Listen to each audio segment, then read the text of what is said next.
Progress Racing presents Show Us Your Tips, 17th of November, midweek preview show. Beaver and Daggy with you to look through Rosehill card and maybe some other bets from around the nation. Unfortunately, with racing.com being down, I haven't had a chance to do the Melbourne form properly. So I won't try and pretend I've had any better idea there. But Beaver, how are you travelling? How was the weekend? What's news? How was the weekend? Seems so long ago. Seems so long ago. What was it? The Hunter? The Hunter. Hunter and Cranbourne.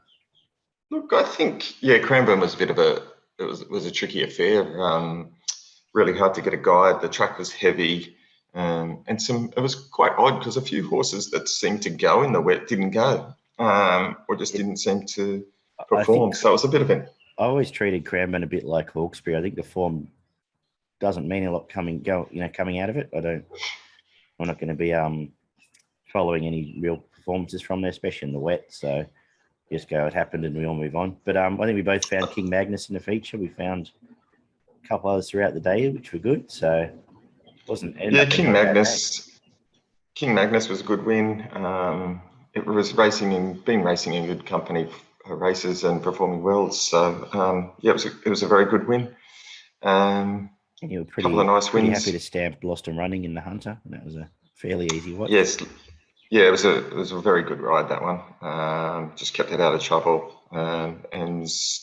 Finished off quite nicely. So Lost and Running showed that it's a good quality horse. It had to win that to prove and back up its runs in better company. And it's good to see that. I was pleased. And strong enough through the line where it could win a Stradbroke or something, I think. Yeah, 100%. There's certainly a few horses probably to put a line through now from those meetings. April Rain, I think you can pen it. It's you just don't want to be on it. Gravina, I think it's another that you can actually red line now as well. Especially those Godolphin horses. Once they get a bit later in the prep, once you know where they're at pretty early in the prep, they tend to not improve. Well, these horses that keep running handy races without winning. And they keep getting back to they're just two I can remember off the top of my head out of the weekend that wouldn't want to be on. No, that's fair enough. We head to Rosehill though for some midweek racing where the rail is in the 6 metre mark. It's a dry track. Not too many scratchings, which have changed too much, which is good. We kick off with the 2-year-olds over the 1100. Do you want to lead us away here? I'll lead us away with all these first starters, mate. It's a little bit too hard for me. There's 2 in the market, one from Snowden, one from the Waller camp. And then Newham's got one. Yeah, too hard for me. I think probably just leading towards the Waller trained one, but no comments there. No, that's fine. I should say that, on pace, I think is the way to play tomorrow or today with the rail at 6 and being dryish, which brings Swift Sweet into this race. But I think the market's in the right order. I've gone 3, 4, 5 in that order in the first. Race 2 is for the 3-year-olds, a 1,400 metre maiden. Another bunch of debutants thrown in just for some fun. Have you got any more confidence in this one? Look, I don't mind Tabby Lamore. It's only had the 2 starts. Its first start was at Canterbury. Was in the market and was only just beaten on a heavy track, and then was sent out for a spell, and then started short price favourite first up at Newcastle. And it'll be better for that experience. It's obviously got a bit of ability based on the trials. So I just thought around the $6.50 mark it presented good value, and I think could be hard to beat. I sort of did default to J-Mac here, J-Mac and Waller. Nice debut for Adair. Chasing Captivere, who did have some reasonable midweek form last prep. Gate and running position to concern you, so we'd need to see anything from the track. And Yaguna, Tim Clark on a leader on an on-pace track may give you a sight there. I think they were the 2 I was looking at, but respect heavily more. If it can find a spot close enough, you might be onto something there. Race 3, 1,200 metre benchmark 68. Where I was happy to go with Shahonka here. Tim Clark going forward, a sympathetic rail, and didn't have a lot go its way when it went down south, but it's come back, bolted in trial since. Before it went down south, won by 6 or 7 at Wyong. And I don't think there's many chances here. I think it's go straight to the front, and we'll give them something to chase. And yeah, the only danger is the one the market says is the case, which was a nice debut for Comrade Rosa, and gets JMac just concerned about where it's going to be in the run. What are you thinking here? Yeah, same as you here. I like Shahonka. I think it's a very nice bet in this race. Its only failure was that at Caulfield, and it was, it was well found in the market that day, and finished 5 lengths off Sneaky Five, but probably, it was a tough race. So I think, it looks very hard to beat here. Race 4 is a 1,500 meters, benchmark 72. I don't always do it, but I'm going to stick with Bubba off the Hawkesbury win. That was a pretty impressive win. Again, straight to the front and didn't give a lot else a chance. And just taking the theory that it might do the same here. What are you thinking? I've gone the other way. I've gone for Dynasties. Okay. And I've seen this morning it's been backed into favourite. Yeah, heavily backed. Yeah, slightly worried, as you said, it'll give Bubba a start, but I think it second to Harvey's Way was a good run. Again, was well found in the market, and prior to that, had a really good win at Newcastle back in, just trying to think, back in earlier this year, around May.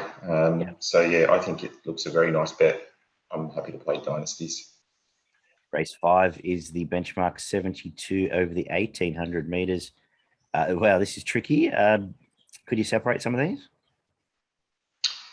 Yeah, look, I've landed on Jesse James. I just like the fact that it's just going so well at the moment. It really hit the line hard last start at Newcastle when it stepped up in distance. I think that suits it here. I just think it gets all the favours here. As long as it can get in from the gate 12, I'm pretty happy to back Jesse James. I think $5 presents good value. Jojo was a man who'll come across and lead, so that'll ensure there's a little bit of pace on here. It'll be hard to get past. Does have the big weight.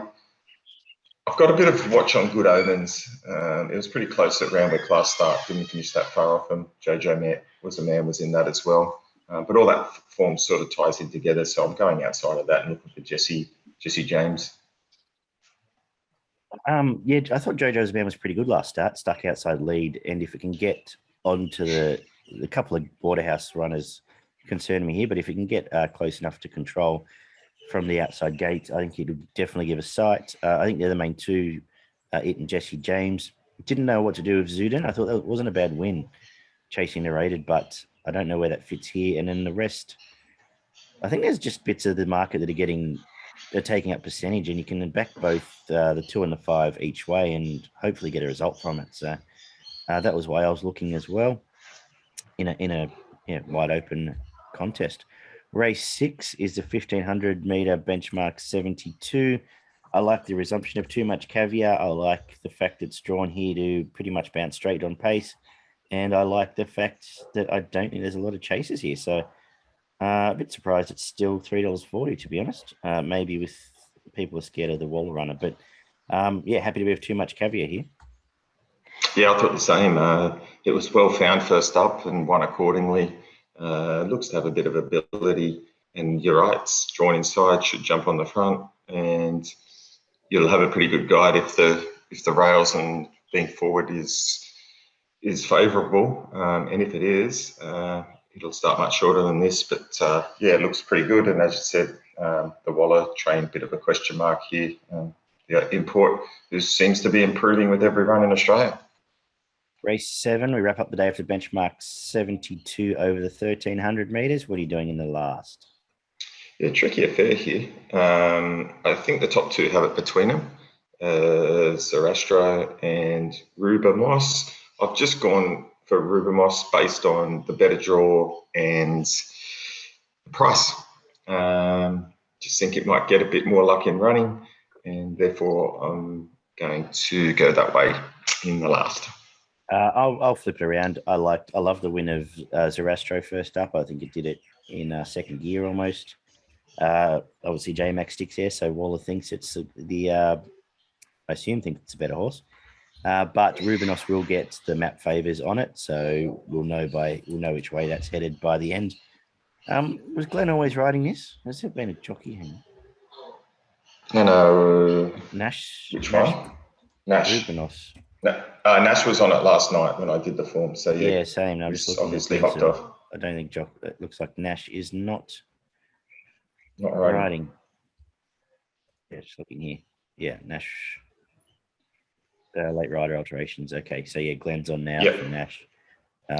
Which a couple of those bets it hasn't affected a lot, but yeah. So that would throw me back to JMac as well. Anyway, for best and value for progretracing.com.au, I'll make Zerastro my best in the last, but I think it's a meeting that we can play with a pretty straight bat and make money on. Value, I struggled to really find some value. A dare for Waller early in the day. What are you thinking for your best and value? Yeah, I'm going for Shahonka as my best bet. Race 3, number 4. And my value bet comes up in race 2, Tabby Lamore. Very good. We haven't done a full Sandown preview, but have you had a look at any of the races down there? I have had a look at some of the races down at Sandown. Yeah, take us through that. Yeah, so I'll give you some of my tips. Race 2, number 3, French Moon, is one of my tips. I do like race 3, number 6, Adelaide, Lady Adelaide. I think that's a really good chance there, around the $7 mark. Jump on there, folks. Race 4, number 1, Mr. Cancun. I think it gets its chance today. If it doesn't win today, you can put a line through it. Jumping then to race 6, number 3, Out of Isolation. I think it should be super hard to beat. Bit of value in the 7th, number 3, Hendrika. And to finish off the last race in the day, I had the favourite. I think the favourite will be winning the last. Number 11, Launchpad. No, that's probably the best on the card. We could have done a full preview there. So there's Beaver's tips for all of Sandown. Well done. Why do we spend half hour on a show? I don't know, mate. All right, well done. Anything in Queensland? Analysis. People like to know why I was tipping him, mate. That's probably why. No, that's true. Anything in Queensland? That's been changed to Doomben, I believe.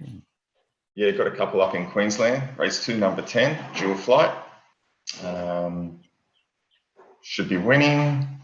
My other races come up. Race 4, number 2, Debussy. Super hard to beat. And then I had one later in the day, and that was in the last, I think. In the last race, I had race 8, number 12, Tick Tick Boom. A little race, the last actually. Yeah. Very good, Beaver. That's Beaver's whirlwind tour of Australia. Plenty of winners there along the way. Good job. And we will be back Thursday night to look at what are we up to? The Gong and I think it's Ballarat. The Gong and Ballarat this weekend. So we'll get stuck into that. Good punting, guys. Thank you, Beaver. I will catch you very soon. Happy days.